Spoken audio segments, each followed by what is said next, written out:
Di antara bentuk penghinaan Allah Subhanahu wa taala, Allah kalahkan mereka, makar mereka, rencana mereka, dahsyatnya tentara mereka dengan burung yang kecil dan dengan batu yang kecil. Habis.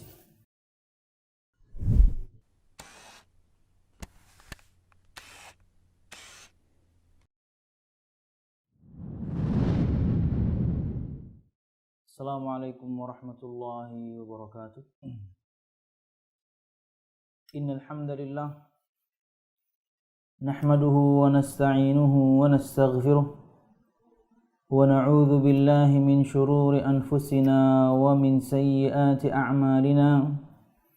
Man yahdihillahu fala mudilla lahu wa man yudlil fala hadiya lahu. Ashhadu an la ilaha illallah wahdahu la syarika lah wa ashhadu anna Muhammadan abduhu wa rasuluh. Qala Allah ta'ala fil Qur'anil Karim, a'udzu billahi minasy syaithanir rajim. Ya ayyuhalladzina amanu taqullaha haqqa tuqatih wa la tamutunna illa wa antum muslimun. يا أيها الناس اتقوا ربكم الذي خلقكم من نفس واحدة وخلق منها زوجها وبث منهما رجالا كثيرا ونساء واتقوا الله الذي تساءلون به والأرحام إن الله كان عليكم رقيبا. يا أيها الذين آمنوا اتقوا الله وقولوا قولا سديدا يصلح لكم أعمالكم ويغفر لكم ذنوبكم ومن يطع الله ورسوله فقد فاز فوزا عظيما. فإن أصدق الحديث كتاب الله وخير الهدي هدي محمد صلى الله عليه وسلم وشر الأمور محدثاتها فإن كل محدثة بدعة wa kullu bid'atin dhalalah wa kullu dhalalatin finnar, amma ba'd. Al-musyahidun al-kiram, para pemirsa yang dirahmati Allah Subhanahu wa taala. Alhamdulillah, segala puji dan syukur marilah kita haturkan kepada Allah Subhanahu wa taala yang hingga pada kesempatan pagi hari ini kita masih diberikan kenikmatan yang begitu banyak, hingga alhamdulillah kita masih bisa melanjutkan kajian kita dengan kitab Syarah Ad-Durus Al-Muhimmah Li'ammatil Ummah karangan Syekh bin Baz dan tentunya disyarah oleh Syekh Abdul Razak bin Abdul Muhsin Al-Abbad Al-Badr hafizahumullah subhanahu wa ta'ala. Dan semoga apa yang kita bahas ini bermanfaat untuk semua kita dalam kehidupan dunia dan tentunya juga di akhirat. Amin ya rabbal alamin. Kemudian salawat serta salam semoga selalu tercurahkan kepada junjungan besar Nabi kita Muhammad sallallahu alaihi wasallam, juga beserta para sahabatnya, keluarganya dan segenap kaum muslimin yang selalu istiqamah berpegang teguh dengan Islam sampai hari kiamat kelak. Al-musyahidun al-kiram, melanjutkan pembahasan kita masih dengan ad-darsul awal atau kajian atau pelajaran yang pertama, dan juga masih dengan tafsir surah-surah pendek. Dan pada kesempatan pagi hari ini kita akan menyebutkan tafsir surah Al-Fil. Tafsir surah Al-Fil. Al-musyahidun al-kiram, surah Al-Fil yang berarti gajah di antara surah-surah pendek yang ada dalam Al-Qur'anul Karim. Dan jika surah itu pendek, maka itu salah satu identitas bahwasanya ia adalah surah Makkiyah. Surah Makkiyah artinya surah yang turun sebelum Nabi Muhammad SAW hijrah ke Madinah. Dan ada khilaf di kalangan para ulama tentang turunnya surah Al-Fil, apakah ia setelah surah Al-Falaq atau surah pendek yang lain. Tapi yang jelas disebutkan bahwasanya surah Al-Fil betul-betul diturunkan sebelum surah Al-Quraisy, sebelum surah Al-Quraisy. Dan al-musyahidun al-kiram, surah Al-Fil tentunya menceritakan kepada kita tentang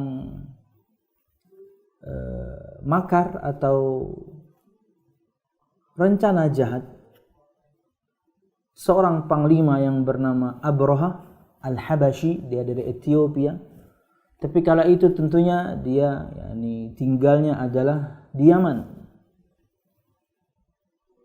Kala itu umat manusia, mereka banyak yang datang ke Baitullahil Haram, Ka'bah, tapi tentunya tujuannya adalah menyembah patung-patung yang ada di sekitarnya. Tapi di zaman jahiliyah pun orang-orang kafir Quraisy pun tahu akan kemuliaan Ka'bah dan mereka memuliakan Ka'bah. Nah, Abraha ini menjanjikan kepada raja kala itu bahwasanya dia bisa memalingkan atau memindahkan semua orang yang ternyata datang ke Mekah untuk mendatangi Ka'bah agar datang ke Yaman dengan membangun gereja di sana. Artinya tempat ibadah pesaing supaya orang lebih banyak datang ke Yaman. Dan tentunya ketika ingin memalingkan banyak orang dari Makkah ke Yaman, dari Ka'bah ke Kanisa atau gereja tersebut, singkatnya berarti Ka'bah ya harus dihancurkan agar kemudian lebih nyaman. Karena ketika Kanisa atau gereja telah dibangun pun orang-orang tetap datang ke Makkah untuk mendatangi Ka'bah. Bukannya tidak ada, sedikit tentunya yang datang ke Yaman untuk mendatangi gereja tersebut. Artinya ini tidak pernah akan bisa terjadi kecuali Ka'bah harus dihancurkan. Makanya kala itu dia membuat tipu daya, makar, rencana jahat untuk menghancurkan Ka'bah dengan tujuan agar banyak orang beralih yang tadinya pergi ke Mekah untuk mendatangi Ka'bah, beralih ke Yaman untuk mendatangi gereja yang dibangun oleh Abraha tersebut. Tentunya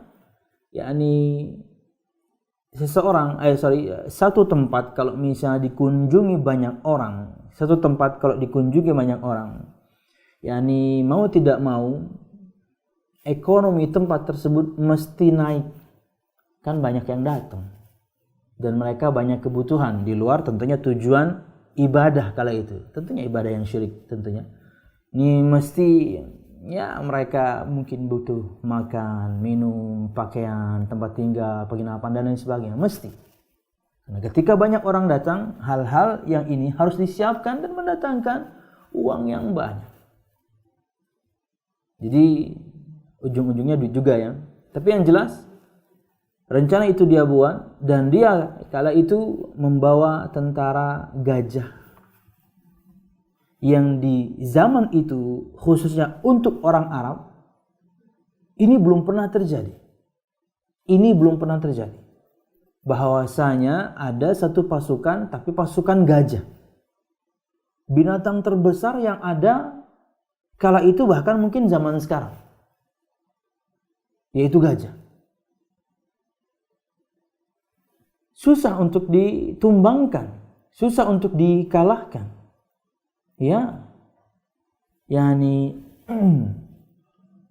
Perkara yang sangat baru yang kala itu dihadapi oleh orang-orang Arab, dan mereka tahu bahwasanya tidak pernah akan bisa menang melawan Abraha. Ingat, mereka memang orang-orang yang menyekutukan Allah Subhanahu wa taala, tapi mereka memuliakan Ka'bah. mereka tahu bahwasanya Ka'bah itu mulia, mereka tahu bahwasanya Ka'bah itu dibangun Nabi Ibrahim, bahkan mereka masih mengerjakan satu ibadah, yaitu ibadah haji. Sebelum datangnya Nabi Muhammad, haji pun sudah dilakukan. Tapi dengan cara-cara syirik, dengan cara-cara bid'ah. Mereka tambahkan banyak hal, tapi tambahan ini entah itu kebid'ahan atau bahkan na'udzubillah kesyirikan dari yang pernah diajarkan Nabi Ibrahim alaihissalam. Ingat, Nabi Muhammad kala itu belum lahir lagi ya. Disebutkan Nabi Muhammad lahir yakni hampir 2 bulan setelah kejadian itu Nabi Muhammad baru lahir. Makanya Nabi Muhammad disebutkan lahir di tahun gajah karena kejadian ini. Nah, mereka tahu bahwasanya mereka tidak bisa untuk melawan. Mereka tidak bisa untuk melawan. Makanya ketika tentara Abraha, ini saya singkat saja tentunya, siapapun di antara Anda bisa buka cerita ini di buku-buku tafsir, khususnya tafsir Ibnu Katsir. Anda akan baca detail cerita ini, saya hanya meringkasnya saja sebelum kita baca tafsirnya. Ketika sampai yakni di Mekah, tentunya sebelum sampai ke Mekah disebutkan di Hudaybiyah, ya sekian kilo dari Mekah. yakni utusan mereka ingin bertemu dengan utusan orang-orang Quraisy, pemuka Quraisy, dan kala itu yang dikirim untuk bertemu dengan Abraha, pimpinan tentara Yaman tadi, yang tentunya dia pribadi adalah asli dari Ethiopia, Habasyah.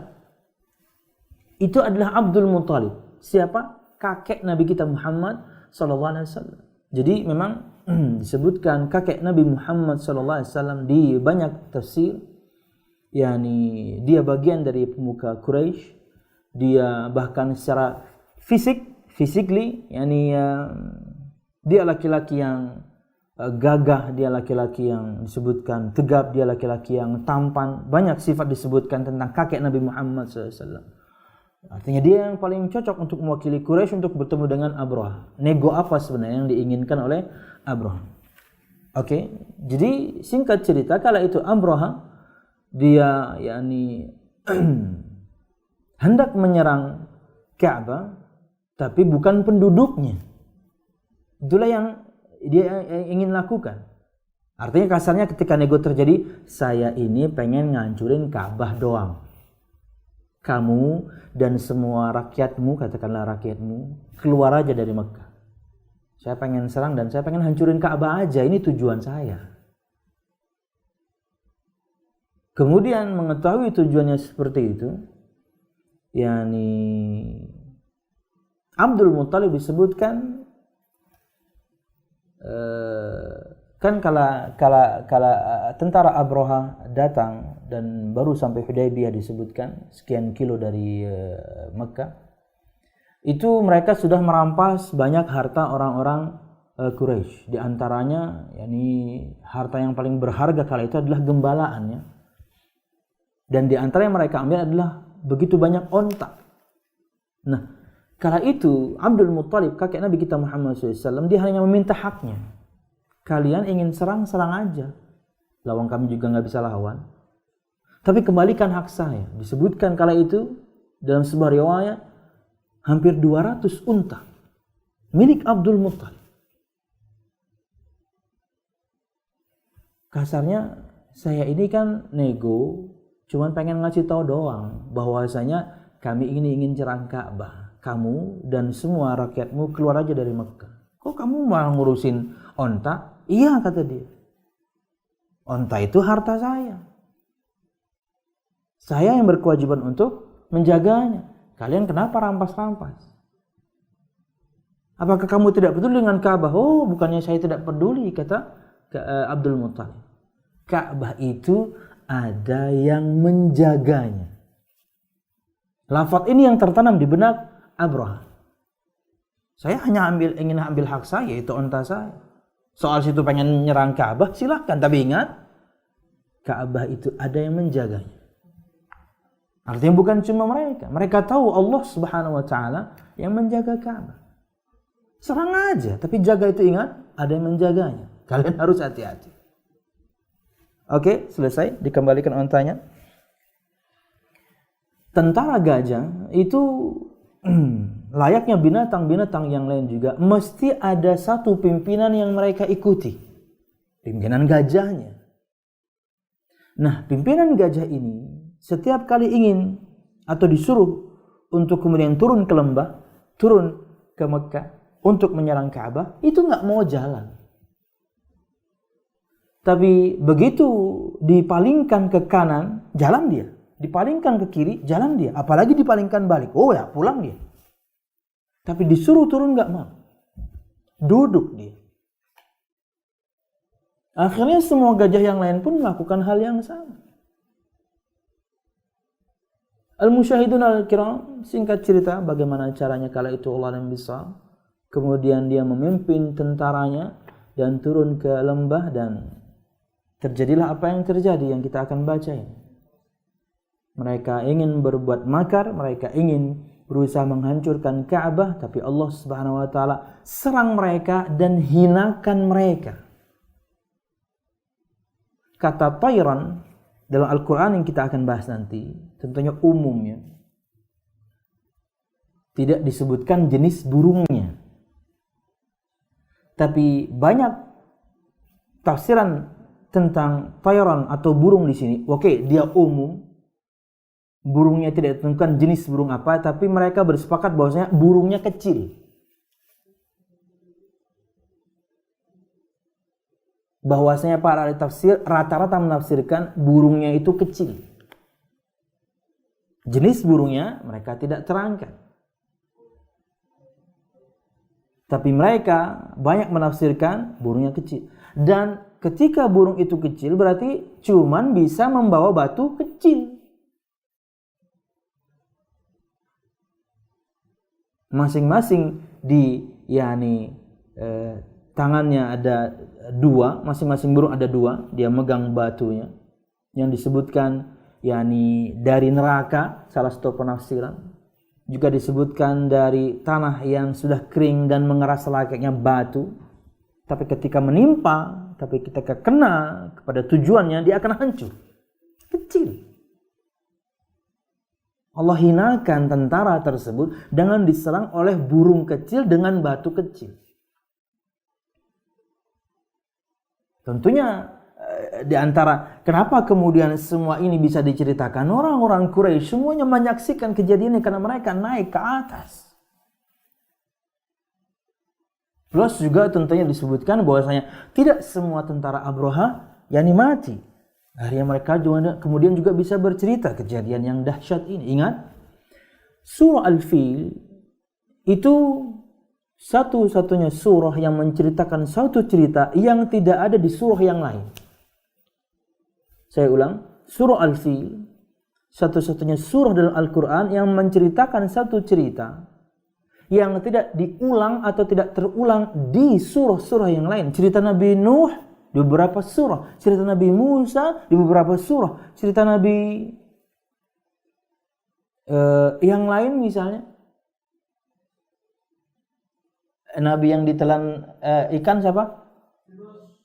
Cerita Nabi Yunus di beberapa surah terpisah-pisah. Apalagi bahkan di surah Al-Qasas di tempat yang berbeda cerita Nabi Musa diulang 2 kali. Dan saya tidak salah di Syu'ara ada lagi, kan gitu. Tapi cerita tentang tentara gajah ini yang hancur, Allah hinakan dengan diserang oleh burung yang kecil, yang pasti cuma bisa membawa 2 batu yang kecil, plus juga disebutkan di paruhnya dia juga membawa dan melempari mereka. Itu cuma ada di surah Al-Fil dan tidak terulang di surah nyamuk. Tidak terulang di surah yang lain. Al-Musyahidun al-Kiram, mereka merencanakan tipu daya, mereka berusaha menghancurkan, Allah yang hancurkan mereka.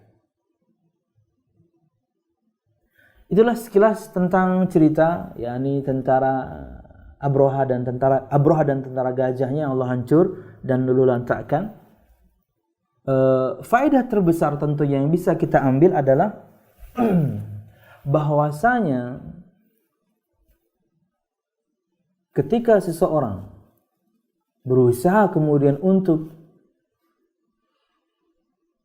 menghancurkan Ka'bah, menghancurkan rumah Allah, Allah hancurkan mereka. Dan kala itu cerita ini tentunya diceritakan kepada Nabi kita Muhammad sallallahu alaihi wasallam. Agar Nabi Muhammad SAW menceritakan kepada orang-orang Quraisy. Ingat enggak kalian? Tahu enggak kalian sejarah tentang Abraha dan tentara gajah? Ingin menistakan rumah Allah, ingin menghancurkan rumah Allah. Apa yang mereka dapatkan? Kasarnya, kamu ingin hancurkan saya. Kamu ingin bunuh saya. Apa kalian tidak takut bahwasanya hal itu akan terjadi kembali? Ya, Allah ceritakan pada Nabi Muhammad agar Nabi Muhammad menceritakan pada Quraisy bahwasanya berbahaya sekali jika kalian kemudian macam-macam sama saya. Sallallahu alaihi wasallam. Makanya orang-orang kafir sekarang pun mungkin siapapun di antara mereka dengan pemimpinnya mungkin terbertik juga gitu. Ini kita hancurin Mekah nih, kita hancurin Ka'bah nih. Mungkin ya. Saya nggak tahu. Tapi mereka juga tahu cerita ini. Anda berusaha untuk menghancurkan rumah Allah, Allah hancurkan Anda. Wallahu a'lam bishawab. Wallahu a'lam bishawab. Apakah kemudian maknanya bisa dilebarkan gitu ya? Untuk orang-orang, sekelompok orang, sebagian orang, oknum tertentu yang menghalang-halangi sebagian kaum muslimin untuk kemudian mendirikan masjid, bikin masjid, dibikin isu, dituduh macam-macam hingga kemudian IMB tidak keluar. Oh, hati-hati. Kalau boleh kemudian kita lebarkan maknanya ke situ. Wallahu a'lam bishawab. Oke, kita baca tafsirnya dari Syekh Abdul Razzaq bin Abdul Muhsin Al-Abban, syarah untuk kitab Ad-Durus Al-Muhimmah Li'amatil Ummah karangan Syekh bin Baz. Bismillahirrahmanirrahim. Allah Subhanahu wa taala berfirman, A'udzu billahi minasyaitonir rajim. Alam tara kaifa fa'ala rabbuka bi ashabil fil? Alam yaj'al kaidahum fi tadlil?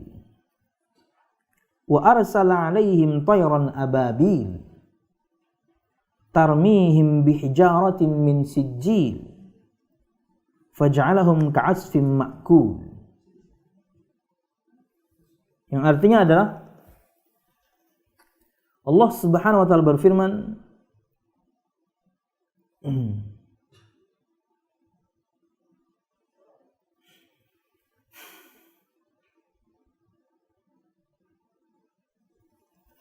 Tidakkah engkau wahai Muhammad memperhatikan bagaimana Tuhanmu Allah Subhanahu wa taala telah bertindak terhadap pasukan gajah atau pasukan bergajah. Ada pasukan berkuda, ada pasukan bergajah karena mereka menunggang gajah. Tidakkah engkau wahai Muhammad SAW memperhatikan bagaimana Tuhanmu Allah Subhanahu wa taala telah bertindak atau berbuat atau melakukan sesuatu terhadap pasukan bergajah? Artinya Allah hancurkan mereka. Allah binasakan mereka. Alam yaj'al kaidahum fi tadlil? Bukankah dia Allah Subhanahu wa taala telah menjadikan tipu daya mereka itu sia-sia? Rencana, tahu-tahunya mereka malah yang mati. Mereka merencanakan semuanya dengan satu tujuan puncak, yaitu menghancurkan Ka'bah agar banyak orang atau semua orang kemudian beralih dari mendatangi Ka'bah, tentunya dengan semua patung yang ada di sekitarnya, pindah ke Yaman. Allah buat rencana mereka sia-sia. Abraha dan semua tentaranya. Wa arsala 'alaihim tayran ababil. Dan dia mengirim, Allah SWT mengirim kepada mereka burung yang datang berbondong-bondong, sangat banyak, begitu banyak.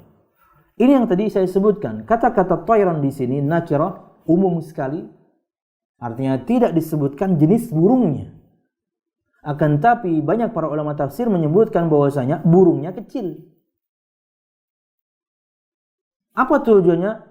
Lil ihanah, tujuannya untuk menghinakan. Ente pakai tentara gajah nih, binatang paling gede nih, hancur sama burung doang. Kan Namrud juga Allah hinakan seperti itu. Ya kan? Namrud juga Allah hinakan dengan mati dengan serangga yang kecil disebutkan lalat. Ya. Kamu sombong, congkak. Mati sama binatang yang kecil doang. Ini juga kan begitu. Dia sombong. Dia merasa bahwasanya ini tentara paling dahsyat yang pernah ada. Bahkan di kalangan orang Arab pun ini belum pernah terjadi menghadapi satu tentara bergajah. Mati sama burung. Burung kecil-kecil yang bawa batu ya mesti kecil.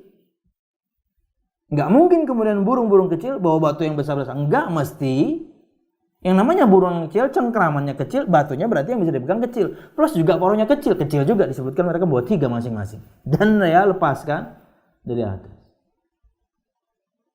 Memang tidak disebutkan detail bagaimana hancurnya, tapi yang jelas disebutkan di salah satu penafsiran bahwasanya ketika batu itu menimpa tujuannya, manusiakah, binatangnyakah, itu mesti hancur lebur.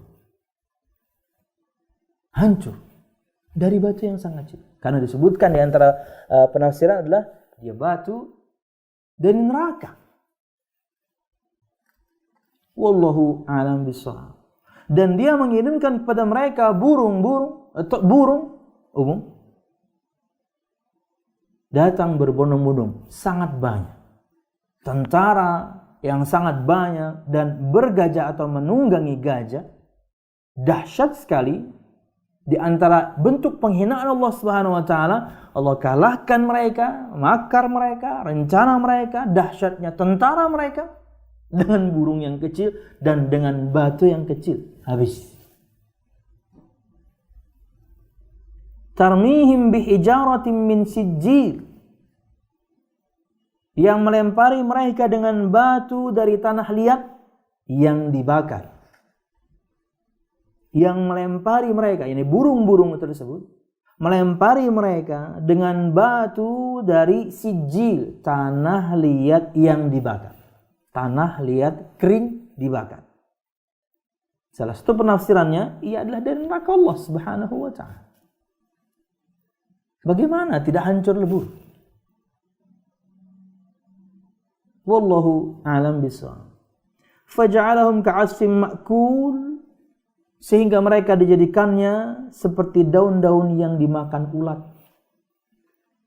Diterjemah dalam tafsiran yang lain seperti daun-daun yang atau rumput yang diinjak-injak. Ini daun-daun yang dimakan ulat. Hancur lebur.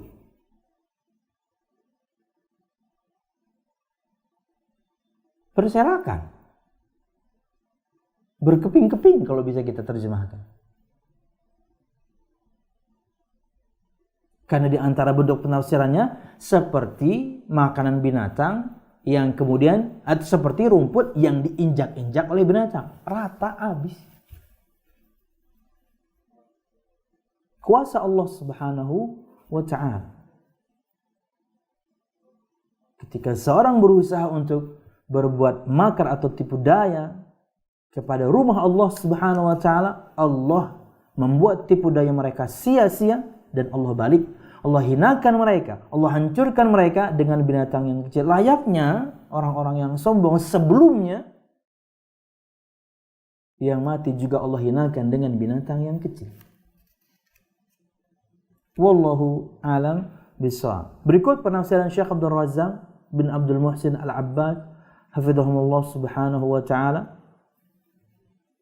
Alam tara kaifa fa'ala rabbuka bi ashabil fil? Ay alam ta'lam ayyuhan nabi kaifa fa'ala rabbuka bi abrahata wa junudih wa ma'ahumul fil hinama atau qasidina takhribal Ka'bah.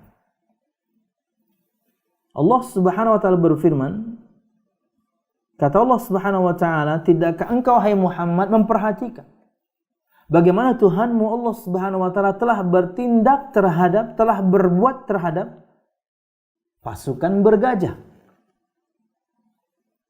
Tafsirannya, tidakkah engkau tahu hai Muhammad sallallahu alaihi wasallam, hai Nabi yang mulia, apa yang telah Allah perbuat kepada Abrahah dan tentaranya?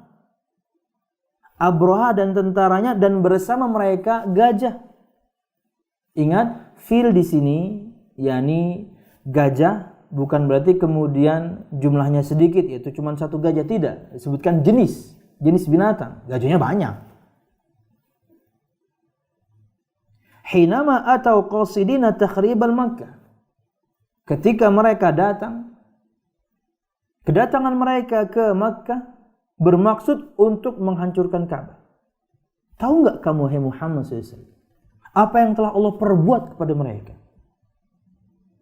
Siapa mereka? Abrahah dan semua tentaranya yang bergajah. Tentara yang sangat dahsyat, yang berniat ingin menghancurkan Ka'bah. Tahu enggak kamu? Modelnya sebuah pertanyaan. Agar Nabi Muhammad SAW memperhatikan. Alam yaj'al kaidahum fi tadlil. Bukankah dia Allah Subhanahu wa taala menjadikan rencana mereka fi tadlil, sia-sia. Kata Syekh, ay makrahum wa takhtitahum li hadmi baitillah. Itu yakni bukankah Allah Subhanahu wa taala menjadikan tipu daya mereka, yaitu rencana mereka untuk menghancurkan Ka'bah fi tadlil, ay fi dhaya'in wa dhahab.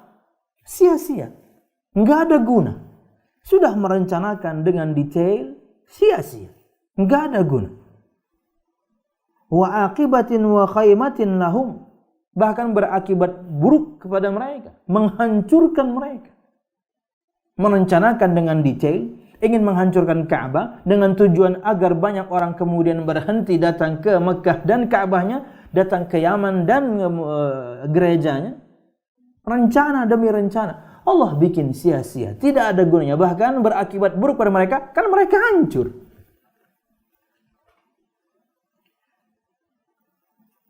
Wa arsala alaihim tayran ababil, dan Allah Subhanahu wa taala mengirim kepada mereka burung yang datang berbondong-bondong. Jama'atun minat tayri mutatabi'ah, segerombolan atau segerombolan burung, begitu banyak burung yang datang, yakni berbondong-bondong, mutatabi'ah. Fahaula'i ja'u bil fiyalah wa hiya adkhamul hayawanati wa akbaruha bi za'mihim la yasudduhum saddun wa la yarudduhum an hadmil baiti raddun fa arsalallahu alaihim tayran saghiratan tahmilu hijaratan saghiratan fi manaqiriha. Itu mereka datang ingin menghancurkan Ka'bah, tapi Allah Subhanahu wa taala mengutus atau mengirim burung yang begitu banyak, datang berbondong-bondong. Di mana mereka? Datang dengan gajah, binatang yang sangat besar. Sampai sekarang pun di antara binatang yang sangat besar. Bahkan mungkin paling besar, seperti ini, adkhamul hayawanatu akbaruha. Binatang yang paling besar di antara semua binatang.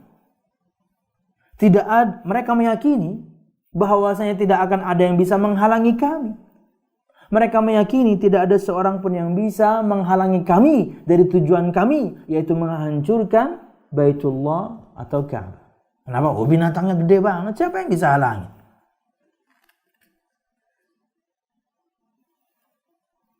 Maka Allah Subhanahu wa taala mengirim kepada mereka burung yang kecil dengan membawa batu juga yang kecil. Di cakar-cakar mereka dan juga di paruh mereka. Syekh Uthman Al-Khamis juga mungkin siapapun di antara Anda mungkin yang tentunya bisa bahasa Arab. Syekh Uthman Al-Khamis Ada file pendek beliau, kurang lebih 20-an menit. Beliau juga menafsirkan ayat ini. Syekh Shalih Al-Maghamisi juga menafsirkan ayat ini.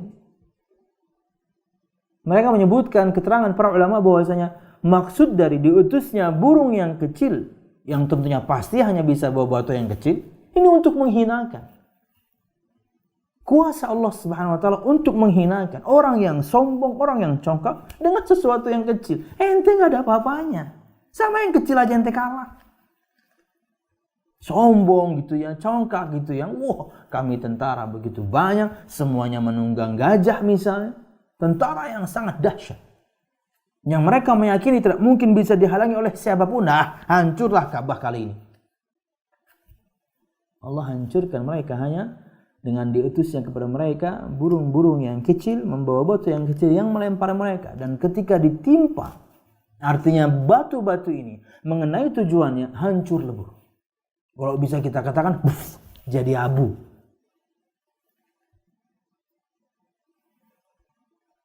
Tarmihim bihijaratin min sijji. Burung-burung ini melempari mereka dengan batu-batu dari tanah liat yang dibakar, disebutkan dari neraka.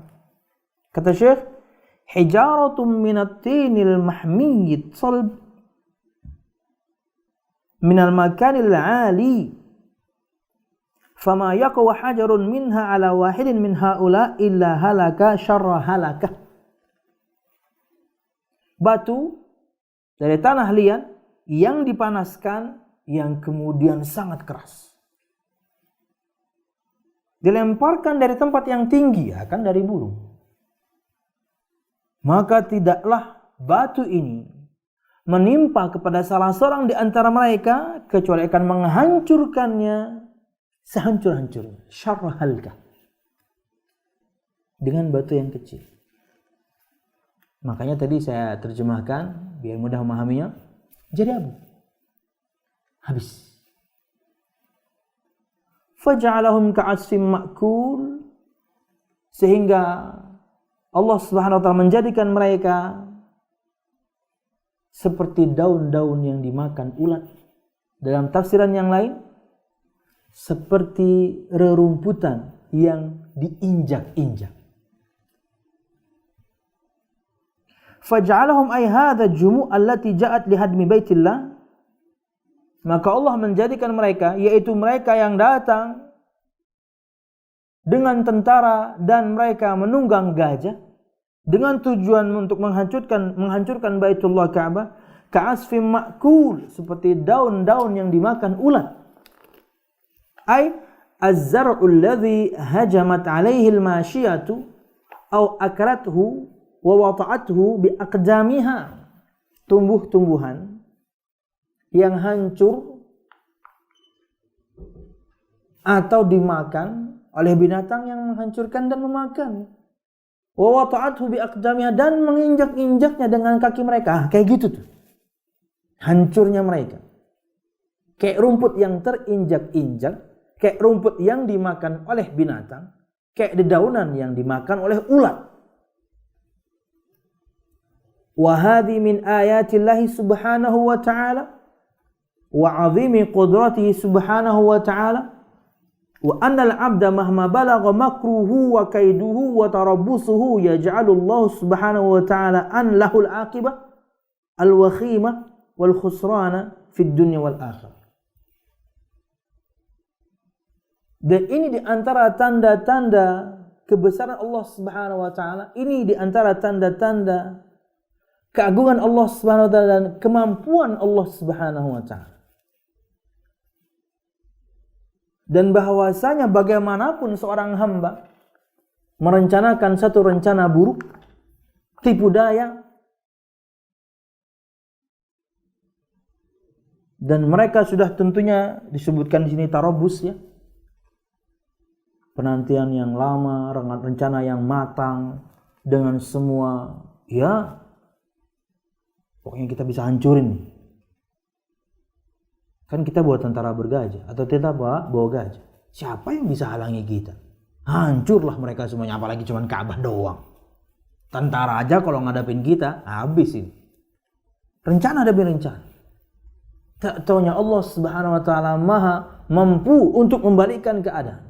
Allah bikin rencana mereka sia-sia, bahkan al-aqibah wal khusran. Hasilnya, ujungnya mereka mendapatkan, mereka hancur, mereka binasa. Sedikit di antara mereka disebutkan selamat, hingga kau bisa menceritakan cerita ngeri hari itu. Hingga kemudian siapapun di antara kita tahu ceritanya. Dari cerita Allah Subhanahu wa taala melalui Nabi kita Muhammad sallallahu alaihi wasallam. Wan Nabi sallallahu alaihi wasallam.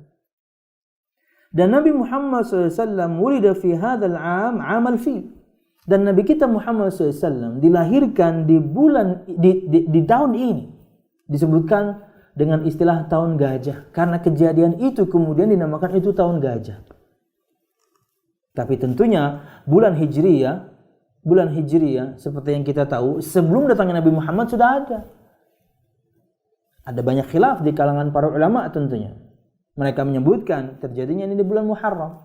Makanya tadi saya sebutkan bahwasanya kurang lebih 2 atau sampai 3 bulan berikutnya lah kemudian Nabi Muhammad SAW lahir. Bahkan spesifik menyebutkan 55 hari.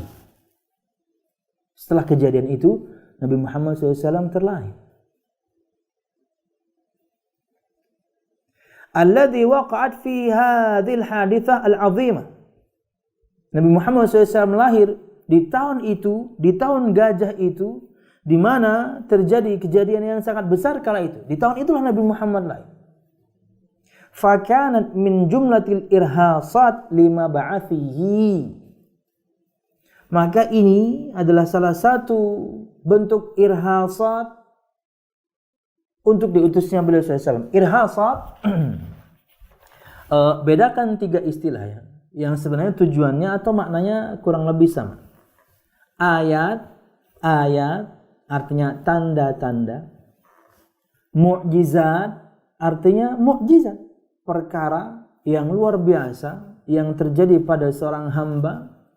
Kalau terjadi untuk nabi dan rasul namanya mukjizat, kalau terjadi untuk non nabi dan rasul namanya karamah. Kita sedang bahas untuk nabi dan rasul, mukjizat, mukjiz yang melemahkan, hal-hal yang melemahkan orang lain.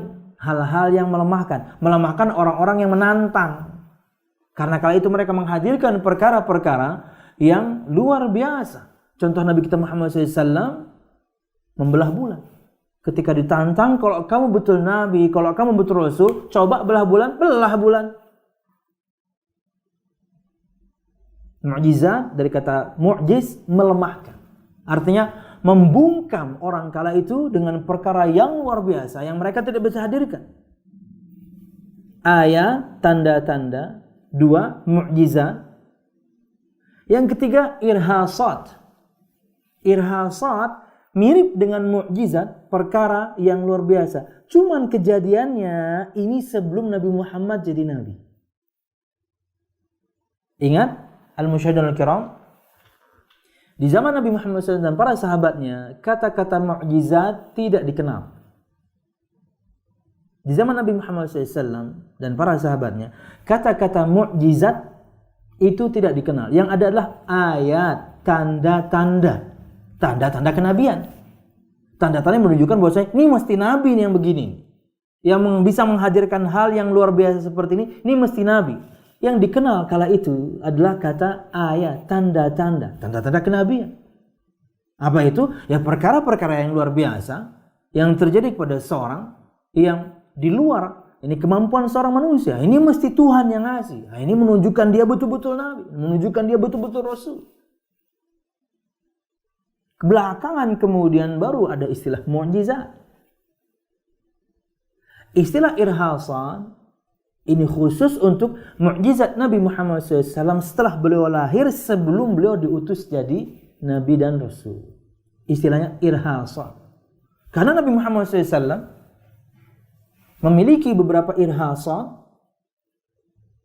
sebelum beliau jadi Nabi, jadi Rasul. Contoh, Nabi Muhammad disapa oleh pepohonan, oleh bebatuan, itu bahkan sebelum jadi Nabi. Saya tidak katakan salam ya. Yang jelas sapaan. Mereka menyapa Nabi Muhammad SAW. Itu sebelum jadi nabi. Artinya sebelum menjadi nabi pun Nabi Muhammad SAW sudah memiliki yang kemudian kita kenal dengan istilah mukjizat. Tapi sebelum menjadi nabi, istilahnya adalah irhasa. Tanda-tanda ini adalah yang akan jadi nabi. Kenapa? Oh, yakni benda menyampaikan salamnya kepada beliau gimana? Sallallahu alaihi wasallam. Wallahu a'lam bishawab. Nah, al-musyahidun al-kiram, berikut beberapa faedah yang bisa kita ambil dari surah yakni Al-Fil ini. Mungkin ada 3 atau 4 nih saya ingin sampaikan. Faedah yang bisa kita ambil dari tafsir surah Al-Fil ini adalah yang pertama, al-isyarah ila hurmati baitillahil haram. Faqad ja'ala Allahu al-Ka'bata haraman aminan wa annahu ta'ala al-mas'ulu 'anil difa'i 'anha wa himayatiha mimman aradu as-su' biha. Dalam surah ini kita dapatkan satu faedah bahwasanya Baitullahil Haram, Ka'bah al-Musyarrafah itu adalah tempat yang suci. Allah telah menjadikan Ka'bah tempat yang suci dan aman. Nanti akan hancur di akhir zaman oleh seorang yang bernama Dzus Sawiqatain, juga dari Habasyah. Apakah dia anak keturunannya Abraha? Saya tidak tahu. Tapi dia juga dari Habasyah. Dan Ka'bah akan dihancurkan bata per bata. Dia tidak dihancurkan dengan bom gitu mungkinnya. Dia tidak hancurkan dengan menjanik atau alat lempar batu itu yang besar. Enggak. Dia dihancurkan bata per bata. Nanti di akhir zaman. Syekh Muhammad bin Shalih Al-Utsaimin menyebutkan kejadian tersebut tentunya di antara tanda-tanda hari kiamat yang sudah akhir-akhir sekali. Beliau bahkan mengurutkan dalam syarah Aqidah Al-Wasithiyah, beliau menyebutkan bahwasanya kejadiannya ketika Al-Quran sudah diangkat. Ketika Al-Quran sudah diangkat dari hati semua para penghafal, dari semua kertas mushaf yang kita kenal dalam satu malam, dalam sebuah riwayat Imam Hakim, Allah akan mengangkat Al-Quran dalam satu malam saja. Dari hati semua para penghafal, dari semua kertas yang kita tahu sekarang, kertas mushaf yang kita tahu sekarang. Kata Syekh Al-Utsaimin, karena kala itu Al-Quran telah menjadi firman Allah, kalamullah yang diabaikan. Al-Quran terlalu mulia untuk diabaikan hingga Allah cabut. Nanti itu di akhir zamannya. Jadi di sini kita dapatkan faedah akan sucinya Mekah secara umum berdasarkan pengsucian Allah Subhanahu wa taala, jawaban dari doa Nabi Ibrahim alaihissalam. Kemudian Allah jadikan ia tempat yang suci dan aman. Dan bahwasanya adalah Allah Subhanahu wa taala yang bertanggung jawab untuk menjaganya. Makanya kita ingat tadi awal-awal saya menyebutkan perkataan Abdul Muttalib, kakek Nabi Muhammad SAW. Saya hanya ingin ambil hak saya, kamu rampas onta saya, balikin dong. Ya, saya hanya bisa jaga. Saya hanya ingin mengambil hak saya dan saya hanya bisa menjaga onta-onta saya. Ka'bah ada yang jaga, asal tahu aja.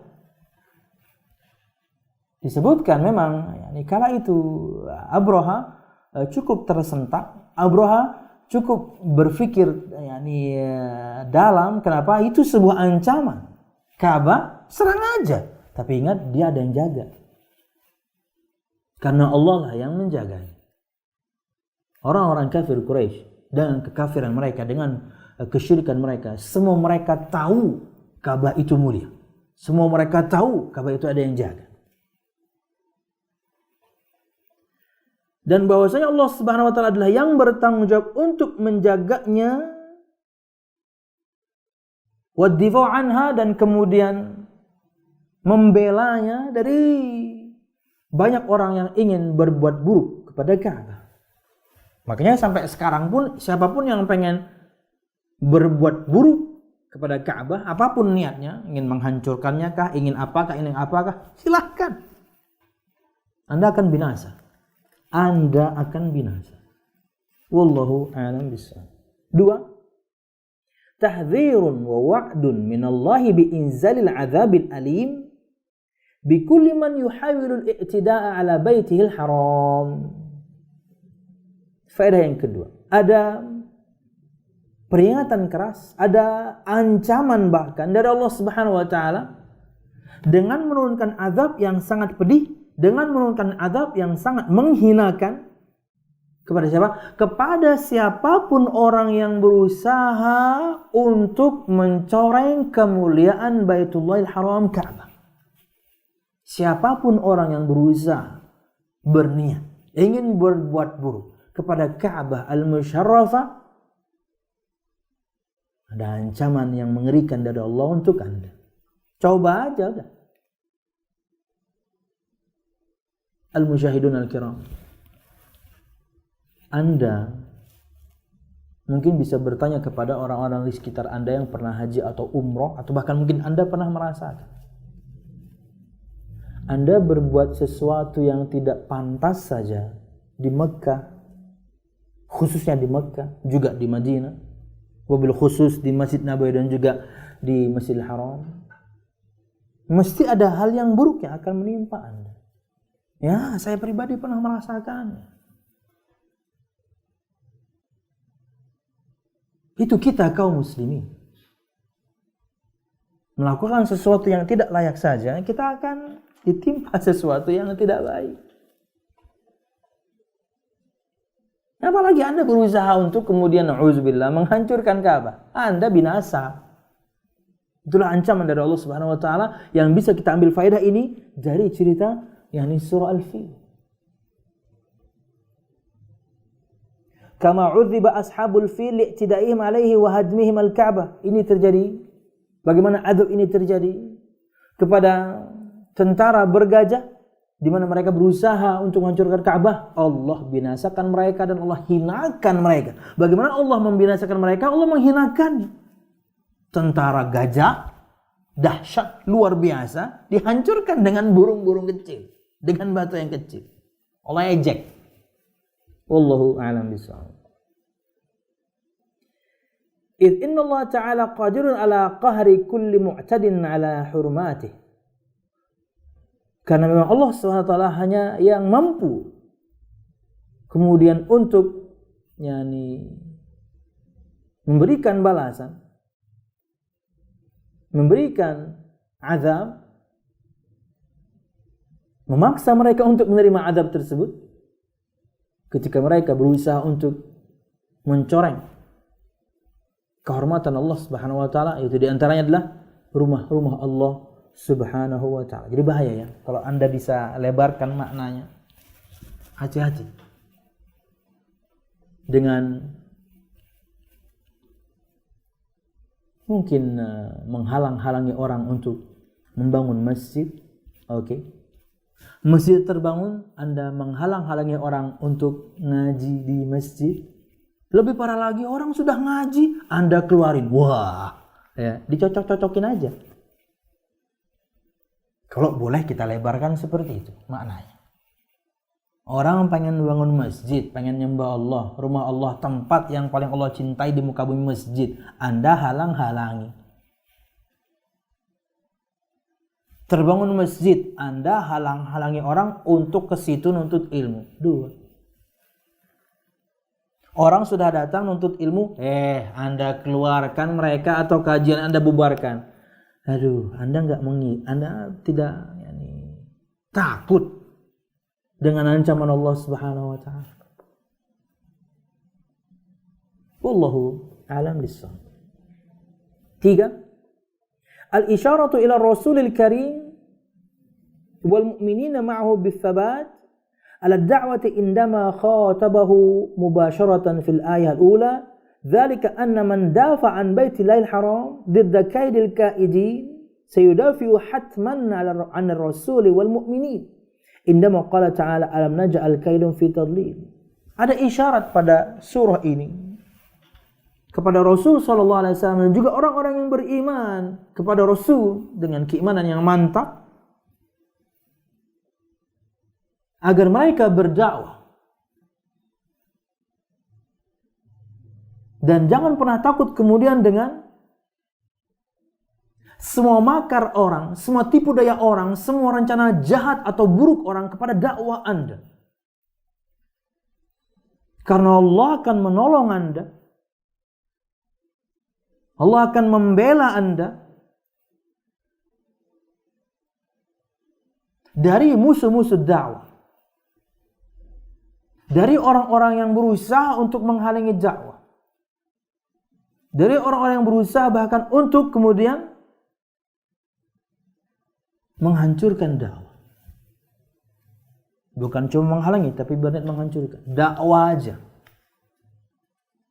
Untuk para da'i, mubalighin, para ustaz. Bismillah, istiqomah aja, dakwah aja. Kenapa? Allah pasti tolong. Berkaitan dengan begitu banyak halangan, berkaitan dengan begitu banyak bahkan mungkin akhir-akhir ini di satu kota tertentu, dakwah ustadz tertentu ditolak. Saya pengen ngomong Ustadz Firanda dan Aceh, nggak enak ya. Jangan membuat kemudian di kota-kota yang lain ciut. Bismillah, dakwah aja. Ketika terjadi, bersabarlah. Kenapa? Allah pasti tolong. Ini sudah janji Allah. Dari mana kita dapatkan faedahnya? Dari surah Al-Fil. Yang berusaha membuat makar, yang berusaha membuat tipu daya, yang berusaha untuk menghalang-halangi dakwah, Allah habiskan. Maka jika na'udzubillah Anda bagian dari orang-orang tersebut, bertaubatlah segera sebelum Allah hancurkan Anda, sebelum Allah luluh lantakan Anda, sebelum Allah jadikan Anda seperti rumput yang diinjak-injak, jadi debu. Wallahu a'lam bishawab. Ya, jadi masalah Anda hanya disuruh orang ya. Disuruh orang, dibayar orang. Padahal mau bagaimanapun Anda dibayar, nggak ada paksaan. Anda bisa milih untuk tidak melakukan, tapi Anda melakukan. Oh, Anda penghalang dakwah. Bertobatlah sebelum Allah. Jangankan Allah ya. Manusia saja bisa hancurkan Anda, apalagi yang menciptakan manusia. Anda habis. Anda seperti tumbuhan yang dimakan ulat. Remuk, hancur lebur, bagai debu. Selesai. Semoga Allah Subhanahu wa taala tentunya ampuni kebodohan sebagian orang-orang tersebut dan membuat mereka sadar ya, bahwasanya perbuatan Anda lakukan akan mencelakakan Anda sendiri. Yang jadi masalah, bukan jadi masalah, bisa jadi Anda memiliki umur yang panjang. Hai orang-orang para penjaga dakwah, hai orang-orang para penghasut kaum muslimin yang lain untuk tidak ikut kajian sunnah. Mungkin Anda berumur panjang, Anda memiliki waktu yang panjang untuk belajar, taunya di satu momen tersadarkan Anda, faham Anda, bertobat Anda, tapi subhanallah Anda telah melakukan hal yang buruk di masa yang lampau. Nyesalnya minta ampun. Semoga Allah ampuni. Wallahu a'lam bishawab. Wallahu a'lam bishawab. Kemudian yang keempat, at-tadhkiru wat-ta'kidu ala qudratillah wa annahu subhanahu wa ta'ala ghalibun ala amrih wa ya'ti hadha at-tanbihu khasatan ila ahli Quraisy faqad akrama Allah ta'ala nabiyahu Muhammad sallallahu alaihi wasallam bi an ahlaka ashabal fil fil 'am nafsi alladhi yulid fi wa qad rabata Ibnu Katsir baina hadithati wiladati Nabi sallallahu alaihi wasallam al-karim wa hadithati ihlaki ashabil fil biqalih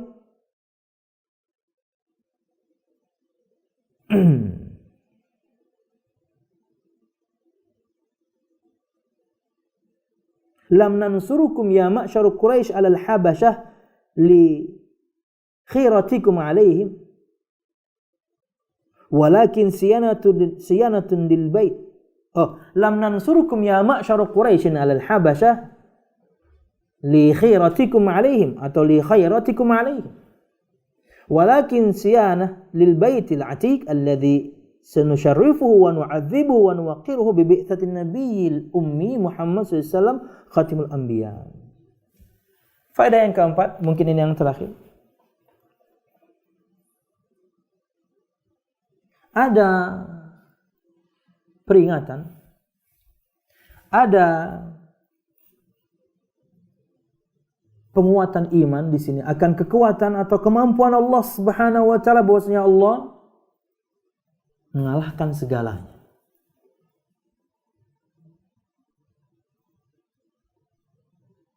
Dan peringatan ini khususnya berlaku kepada orang-orang Quraisy kala itu.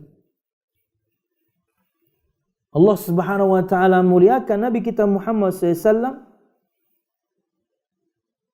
dengan dilahirkannya beliau di tahun di mana Allah menghancurkan tentara gajah yang berusaha menghancurkan Ka'bah. Dan Imam Al-Hafidz Ibnu Katsir mengaitkan kejadian dilahirkannya Nabi Muhammad SAW di tahun itu dan kejadian dihancurkannya tentara bergajah di tahun itu dengan berkata, kami, kata Allah Subhanahu wa taala, tidak menolongmu hai orang-orang Quraisy terhadap orang-orang Habasyah karena kalian orang baik, enggak.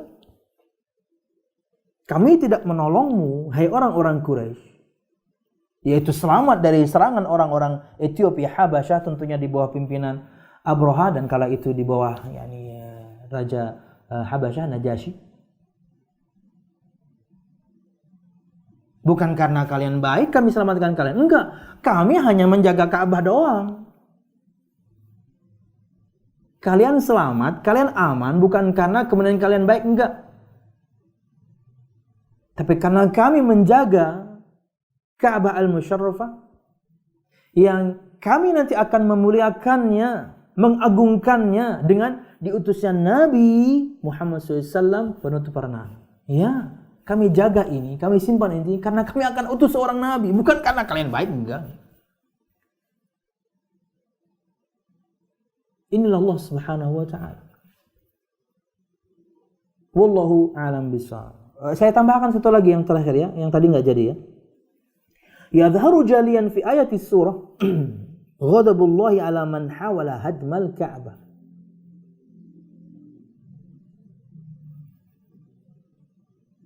Terlihat sekali di ayat ini bagaimana marahnya, murkanya Allah Subhanahu wa taala kepada orang-orang yang berusaha untuk menghancurkan Ka'bah. Dan Allah hancurkan mereka, Allah hinakan mereka. Wallahu a'lam bishawab. Makanya kalau boleh memang kita lebarkan maknanya, hati-hati. Untuk siapapun orang yang berusaha menghalang-halangi dakwah, menghalang-halangi orang dari dakwah, atau bahkan na'udzubillah membubarkan satu dakwah yang sahih, yang lurus, Ahlus Sunnah wal Jamaah, bukan sembarang dakwah tentunya. Kita takutkan ancaman ini juga na'udzubillah berlaku untuk siapapun mereka yang berusaha berbuat makar, tipu daya untuk dakwah Islam ini. Wallahu a'lam bishawab. Ini yang bisa kita sampaikan pada kesempatan pagi menjelang siang hari ini berkaitan dengan tafsir surah Al-Fil, yakni dari keterangan Syekh Abdul Razak bin Abdul Muhsin Al-Abbad hafizahumullah subhanahu wa ta'ala dari syarah Ad-Durus Al-Muhimmah li'amatil ummah karangan Syekh bin Baz. Wallahu a'lam bishawab. Ada pertanyaan? Ada Ustaz, Assalamualaikum. Bisa dengar jelas Ustaz? Ya, silakan. Ya, saya tadi terus terang nggak dengerin yang dari awal. Yang saya mau tanya dari ayat yang Thayran Ababil, itu nama burung atau apa gitu. Dan yang kedua, saya pernah baca hadis bahwa Allah akan melipat gandakan kebaikan dan keburukan di bulan-bulan haram di Madinah, di Mekah, dan di Masjidil Aqsa saat-saat bulan haram atau Ramadan dan hari Jumat. Mau saya tanya hadis itu, saya bisa menjelaskan lagi ya Ustaz? Siap. Sudah Ibu? Iya, udah. Jazakallahu khair. Wa iyyakum. Thayran Ababil bukan nama burung. Thayran di situ umum, makanya jenis burungnya tidak disebutkan karena kita tahu juga burung punya varian yang begitu banyak. Tapi di situ bukan hanya burung. Cuman para ahli tafsir menyebutkan iya jenis burung, tapi burungnya kecil. Enggak bisa juga kita katakan burung pipit, enggak, pokoknya burungnya kecil aja. Jadi Allah menyebutkan itu jenis, bukan nama. Yang datang berbondong-bondong. Yang datang berbondong-bondong. Begitu banyak. Satu datang, dia kemudian ditimpali dengan yang lain, selalu seperti itu. Hingga kemudian mereka hancur. Wallahu a'lam bishawab. Jadi kalau orang katakan burung ababil, salah. Itu maksudnya burung tapi datang berbondong-bondong. Burungnya tidak disebutkan jenisnya. Tapi yang jelas untuk menghinakan mereka, Allah SWT kirim burung kecil. Di mana mereka datang dengan binatang yang paling besar, gajah, dahsyat. Mereka meyakini mereka bisa hancurkan semuanya, apalagi cuma Ka'bah. Ya, Allah hinakan mereka dengan dihancurkannya mereka dengan serangan burung yang kecil, yang pasti cuma bisa bawa batu yang kecil. Entah itu di dua tangannya dan juga di paruhnya. Wallahu a'lam bishawab. Berkaitan dengan bulan-bulan haram tidak mesti terkerucut kepada Mekah Madinah saja. Bulan haram berarti bulan yang suci. Amal di dalamnya lebih utama dibandingkan bulan yang lain. Itu berlaku untuk semua tempat. Maka maksimalkanlah beramal di bulan-bulan tersebut. 3, kata Nabi Muhammad, berurutan, 1 terpisah. Yang berurutan adalah Dzulqa'dah, Dzulhijjah, Muharram. Kemudian 1 bulan yang terpisah, Rajab. Ini adalah 4 bulan haram, 4 bulan suci. Wallahu a'lam bishawab. Berkaitan dengan makna terbalik, karena akan kita pahami tadi bahwasanya beramal di bulan-bulan suci lebih utama, bahkan dilipat gandakan lebih. Apakah kemudian kita bisa balik ketika bermaksiat di bulan-bulan itu juga berarti dosanya juga lebih besar? Nah, ini saya tidak tahu. Apakah bisa dibalik maknanya? Yang jelas lebih utama dibandingkan hari biasanya. Wallahu a'lam bishawab. Berkaitan dengan Ramadan, keutamaan yang lain. Tapi inilah 4 bulan suci. Bahkan suci sebelum diutusnya Nabi kita Muhammad SAW. Kala itu mereka tidak berperang di bulan-bulan ini karena mereka memuliakan bulan tersebut. Datangnya Islam ini mengokohkan lagi hukum. Wallahu a'lam bishawab. Jadi enggak mesti Mekah Madinah, Bu, ya. Berlaku untuk amal dimanapun. Apalagi Mekah Madinah. Hari biasa saja beramal atau salat di Masjidil Haram 100.000, Masjid Nabawi 1.000. Wow. Apalagi kemudian di bulan-bulan haram. Wallahu a'lam bishawab. Yang lain silakan Ibu. Iya. Assalamualaikum Ustaz. Waalaikumsalam. Di ayat yang keempat di sini saya cuma mau menanyakan karena saya juga suka menceritakan cerita-cerita yang dari terinspirasi dari Quran pada anak-anak gitu. Oh, ya. Bagus. Dan surat Al-Fil itu termasuk yang anak saya paling suka gitu ceritanya. Nah, yang di sini yang tarmihim bihijaratin min sijil, ini yang disebut yang melempari mereka dengan batu dari tanah liat yang dibakar. Dan saya suka cerita kalau batu yang dibawa oleh burung ababil itu yang berbondong-bondong adalah batu yang dikirim, yang batu-batu kecil yang dari nar gitu, dari neraka. Dari neraka jahanam ya. Gitu. Atau penjelasannya itu saya berlebihan atau gimana gitu. Siap. Yang pertama, untuk pemirsa semuanya, khususnya ibu-ibu yang ada di Australia atau juga yang nonton sekarang, kebiasaan mendongeng ini jangan dihilangkan. Tapi yang jelas yang Anda dongengkan bukan omong kosong, cerita Nabi, cerita Rasul, atau cerita dari surah-surah pendek. Saya pribadi juga masih berdongeng. Ya, karena itu lumrah, itu sesuatu yang disukai anak-anak adalah cerita. Bahkan bisa jadi ketika Anda menceritakan baru mulai saja mereka sudah mulai ngantuk. Gak apa-apa. Nanti mereka minta lagi, ceritakan lagi.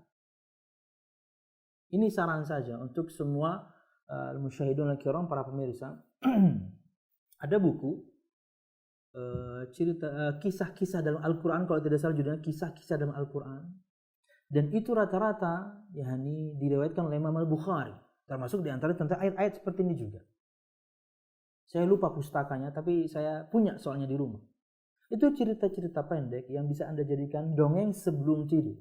Tapi bukan cerita dusta, bukan cerita bohong, bukan cerita palsu. Cerita nyata yang ada dalam firman Allah atau sabda Muhammad yang tentunya mesti berfaedah untuk mereka nanti. Sekarang mereka mungkin mendengarkannya, tapi kalau Anda bisa mengolah kata hingga kemudian Anda mengeluarkan faedah-faedah seperti yang tadi, sangat bermanfaat. Walaupun mungkin bisa jadi mereka ketika mendengarkannya udah ngantuk-ngantuk gitu ya. Nanti besok ceritakan lagi. Jadi bagus Ibu, kebiasaan mendongeng jangan hilang, karena saya pribadi dulu ketika kecil juga sering mendengarkan dongeng, tapi yang jadi masalah yang diceritakan nenek atau datuk saya dulu itu cerita-cerita bohong. Itu yang saya sangat sayangkan. Teman, basic kita suka. Kita ingin ditidurkan dengan cerita. Jadi ada yang ngomong, kemudian kita terlelap. Ceritakanlah cerita Nabi, ceritakanlah cerita Rasul. Buku yang saya sarankan tadi itu ringkas. Per cerita atau per Nabi dan Rasul hanya 1 halaman. Enak jadinya. Anda diberikan rangkuman. Pengarangnya kalau tidak salah Ustadz Nizar Jabal. Kemudian saya tidak salah. Ustadz Nizar Jabal. Ustadz kita. Wallahu a'lam bishawab. Nah, berkaitan dengan yang pian atau yang Anda atau antum sampaikan, nggak berlebihan karena itu salah satu penafsiran memang. Itu memang salah satu penafsiran. Kita terjemahkan memang batu dari tanah liat yang dibakar dan batu dari tanah liat yang mengeras dan dibakar. Itu terjemahan Sijil. Salah satu penafsiran pada ulama tafsir memang ia dari neraka jahanam. Karena ketika menimpa, mengenai objeknya, hancur lebur, bahkan disebutkan jadi abu. Syekh Abdul Razak saja membutuhkan syarah halkah, dia akan hancur sehancur-hancur. Kena batu kecil, selesai. Apa kalau bukan dapat batu dari neraka jahanam?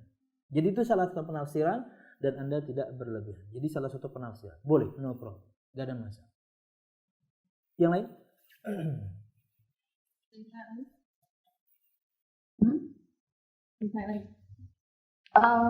Ustadz bisa dijelasin yang tadi saya tanya Ustadz masalah orang perempuan keluar rumah yang video itu Ustadz. Hukum perempuan keluar rumah. Yang tadi saya kirim tuh Ustadz yang lebih banyak di rumah gitu. Oh, aduh saya nggak sempat nonton tadi. Tapi yang jelas secara umum perempuan yakni tempatnya di rumah, tapi tidak terlarang untuk keluar untuk kepentingan mereka, untuk kebutuhan mereka. Ya, ketika ada keperluan silahkan keluar. Jangan lupa izin suami. Lain cerita kalau Anda keluarnya, Anda perginya, jarak yang Anda tempuh betul-betul jarak safar, maka Anda harus dengan mahram, itu saja. Dan tentunya jangan salah paham ya. Ada sebagian orang, bahkan ada pertanyaan seorang akhwat juga, bahwasanya dia memperkirakan bolehnya jamak dan qasar untuk orang musafir. Dan tentunya musafir perempuan yang harus dengan mahram itu adalah total jarak tempuh. Bukan total jarak tempuh. Anda kalau muter komplek juga dapat itu.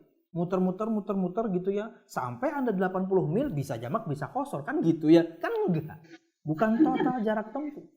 Tapi jarak tujuan yang Anda akan tempuh. Satu tempat atau satu kota yang memang jaraknya 80 mil, kurang lebih 100 kilo. Sejauh itu jarak yang Anda akan tempuh, maka yang namanya jarak sejauh ini, maka itu adalah jarak tempuh yang memberikan rukhsah untuk seseorang, boleh dia untuk mengqasar salat. Karena qasar identik dengan safar.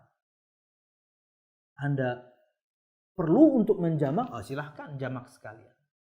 Nah, di saat yang sama ketika Anda perempuan, maka jarak ini mengharuskan Anda keluar dengan mahram Anda. Wallahu a'lam bishawab.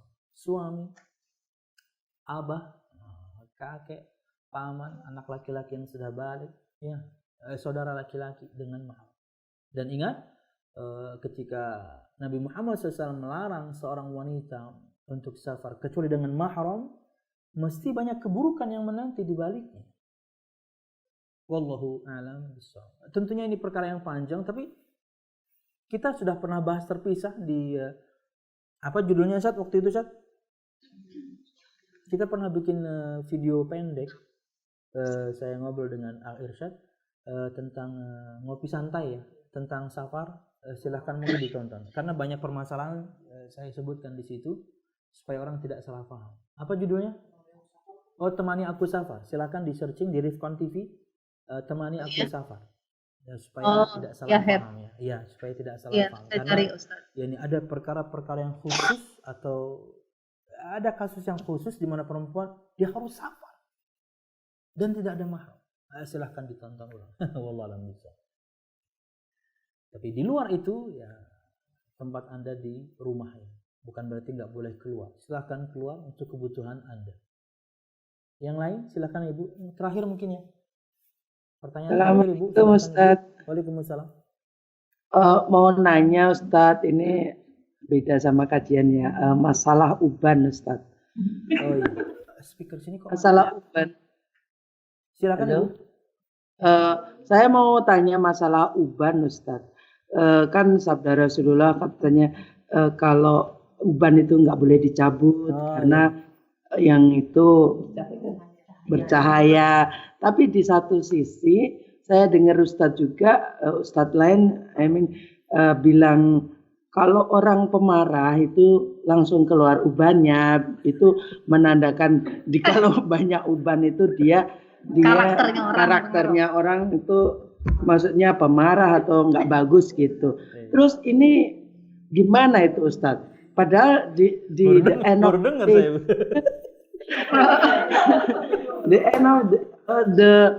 maksudnya besok orang kan orang pemarah tuh cepat ubanan Bu ya? Katanya. Katanya kalau pemarah itu nanti ubannya banyak gitu.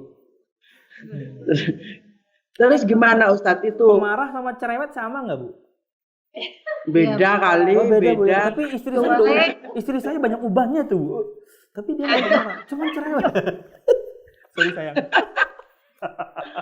Maksudnya pernah cerita itu Ustaz, Rasulullah SAW tuh ubannya sedikit menunjukkan penyabar atau kayak gitu ya. Nah sedangkan di Judgment Day apa? Iya itu kan uban itu justru malah membantu karena banyak cahaya. Cahaya satu uban itu menghapus satu kesalahan gitu. Oke. Siap. Gimana ini Ustaz? Boleh nggak Ustaz? Biasa. Oke, siap. Berkaitan dengan larangan mencabut uban, maka jelas ya kata Nabi Muhammad SAW, la taqta'u syaibah. Jangan kalian cabut uban. Artinya ketika Nabi Muhammad SAW melarang sama dengan yang tadi. yakni mesti ada keburukan di baliknya, oke? Yang kedua, bentuk yang namanya seorang muslim dan mukmin itu semboyan mukmin dan muslim itu hanya sami'na wa ta'na saja. Allah dan Rasulnya perintahkan, ikut. Allah dan Rasulnya larang, tinggalkan, gitu aja udah. Itu semboyan seorang mukmin. Silahkan kemudian mungkin bisa explore di surah An-Nur ayat 51. Jadi taati, maka yakni mesti banyak kebaikan yang kita akan dapatkan. Berkaitan dengan kalau itu dikaitkan Rasul ubannya sedikit karena tidak pemarah, berarti kalau pemarah ubannya cepat banyak, saya nggak tahu ya. Tapi yang jelas kita ikuti tatanan syariatnya saja. Ada uban jangan dicabut. Walaupun mungkin saya tahu dari ibu saya, dari abah saya, ketika itu mulai tumbuh dan apalagi banyak gatal katanya. Nggak apa-apa. Ini sabar aja, sampoin selesai. Gatal lagi, sampoan lagi, sampai rontok. Wallahu a'lam. Tapi kita tidak melanggar syariat jadinya. Wallahu a'lam. Nabi Muhammad SAW, Anda tidak bisa bandingkan diri Anda dengan beliau, jauh sekali. Betul, beliau orang paling penyabar di muka bumi. Bagaimana tidak? Dakwahnya ditolak di Mekah, sampai dilempari kotoran ketika sujud, sampai susah bangun dari sujudnya karena begitu banyak kotoran dan jeroan binatang dilemparkan ke beliau. Ketika dibersihkan anaknya pun membantu membersihkan dengan menyirami beliau, nangis. Apakah memang harus seperti ini dakwah itu Abah? Wahai Rasul, tenang, dakwah Abah ini akan diterima nanti di Taif. Tenang aja. Sabar beliau. Sampai Taif berharap bahwasanya orang-orang Taif menerima dakwah beliau, diusir bahkan dilempari batu, bocor kepalanya. Dapat tawaran dari malaikat penjaga gunung, hai Muhammad, saya malaikat penjaga gunung, saya diperintahkan oleh Allah untuk memberikan kamu tawaran. Jika kamu mau 2 gunung itu kita lemparkan ke Taif, biar tahu rasa. Mampus dari semuanya. Karena mereka kurang ajar ngelemparin kamu. Kan kasarnya mungkin begitu. Sambil mengusap darah dari wajahnya, beliau mengatakan, jangan.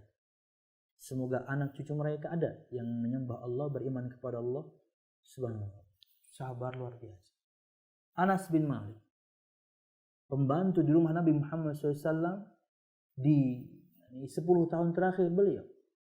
Ya, di Madinah. Apa kata Anas bin Malik? Nabi Muhammad SAW tidak pernah marah. 10 tahun. Sallallahu alaihi wasallam.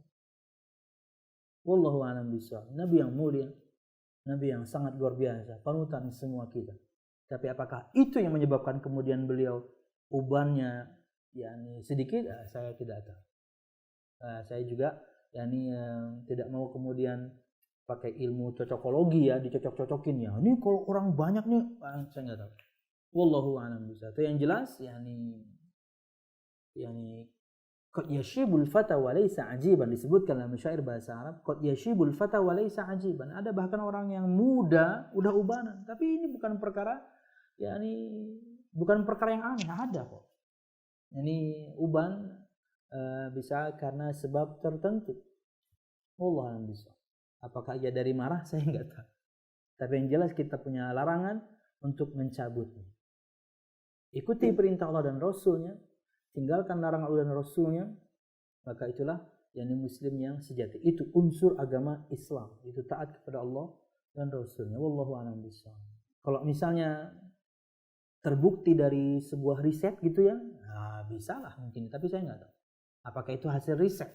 Pemarah itu kemudian menghasilkan apa hingga kemudian? Wallahu a'lam bishawab. Ini yang bisa saya sampaikan. Jamaah sekalian rahimakumullah, ibu-ibu yang ada di Australia dan juga kaum muslimin semuanya, mungkin ada yang streaming. Mudah-mudahan bermanfaat. Salah dan khilaf ulum, mohon maaf. Mudah-mudahan kajian kita diberkahi Allah Subhanahu wa taala. Amin ya rabbal alamin. Dan faedah yang terbesar yang bisa kita ambil dari yang kita bahas sekarang adalah bahwasanya berdakwahlah, sampaikanlah ilmu. Jangan takut, Allah pasti akan bela, Allah pasti akan bantu, Allah pasti akan tolong. Siapapun yang berdakwah dari niat buruk, siapapun orang yang ingin menghalanginya atau menghancurkannya, berdakwahlah. Wallahu a'lam bishawab. Subhanakallahumma bihamdika asyhadu an la ilaha illa anta astaghfiruka wa atubu ilaik. Wassalamualaikum warahmatullahi wabarakatuh. Terima kasih. Jazakumullah khairan wa barakallahu fikum. Video ini dibuat atas partisipasi dari donasi Anda. Semoga menjadi amal jariah bagi Anda semuanya.